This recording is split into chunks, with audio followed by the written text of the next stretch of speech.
ഉന്നതി ഫയൽ കൈമാറ്റ വിവാദത്തിൽ തനിക്കെതിരായ റിപ്പോർട്ട് വ്യാജമെന്ന് എൻ പ്രശാന്ത് IAS. സസ്പെൻഷനിൽ വേദനയില്ല. തനിക്കെതിരെ അന്യായ റിപ്പോർട്ടുണ്ടാക്കിയെന്നും എൻ പ്രശാന്ത് 24-നോട് പറഞ്ഞു. 24 ജനകീയ കോടതിയിലായിരുന്നു പ്രതികരണം. ഉന്നതിയുമായി ബന്ധപ്പെട്ട ഫയലുകൾ താൻ കൈമാറിയതിന് തെളിവുണ്ട്. സ്ക്രീൻഷോട്ട് പുറത്തുവന്നതിൽ തനിക്ക് പങ്കില്ലെന്നും എൻ പ്രശാന്ത്. വളരെ ഭംഗിയായിട്ട് ആ സ്ഥാപനം ഓടിച്ച് ഞാൻ അവിടെ നിന്ന് പടിയിറങ്ങിയാണ്. 1 വർഷമായി. അതിനുശേഷം അവിടെ നിന്ന് എന്തോ ഡോക്യുമെന്റ് കാണാനില്ല എന്ന് പറഞ്ഞൊരു വ്യാജമായി കുക്കപ്പ് ചെയ്യുക. അതാരാണ്? ആ വകുപ്പിൽ ഇപ്പം ഇല്ലാത്ത ആൾക്കാരാണ്. പക്ഷേ ചെയ്ത് കഴിയുമ്പോൾ ഉള്ളൊരു വിഷയം എന്ന് പറഞ്ഞാൽ പബ്ലിക് ഡൊമൈനിൽ ഇടുകയാണ്. നമ്മളെ ഒരു യു ഗെറ്റ് ഹ്യൂമിലിയേറ്റഡ് പബ്ലിക്കലി. ജയതിലകുമായി വ്യക്തിവിരോധമില്ല. ഫയലുകളെക്കുറിച്ച് വ്യാജ റിപ്പോർട്ട് നൽകിയതിനാലാണ് താൻ ഇടപെട്ടത്. സർക്കാർ ഫയലുകളിൽ കൃത്രിമം കാണിക്കുന്നത് അനുവദിക്കാനാവില്ല.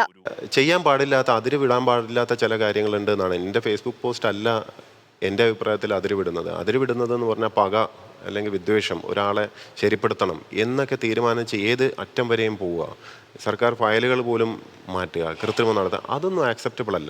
കീഴുദ്യോഗസ്ഥരുടെ മേലെ കുതിര കയറുന്ന ഒരുപാട് ഉദ്യോഗസ്ഥരുണ്ട്. താൻ ആ വിഭാഗത്തിൽ പെടില്ല. കൃത്യമായി ജോലിയെടുത്താണ് മുന്നോട്ടു പോകുന്നത്.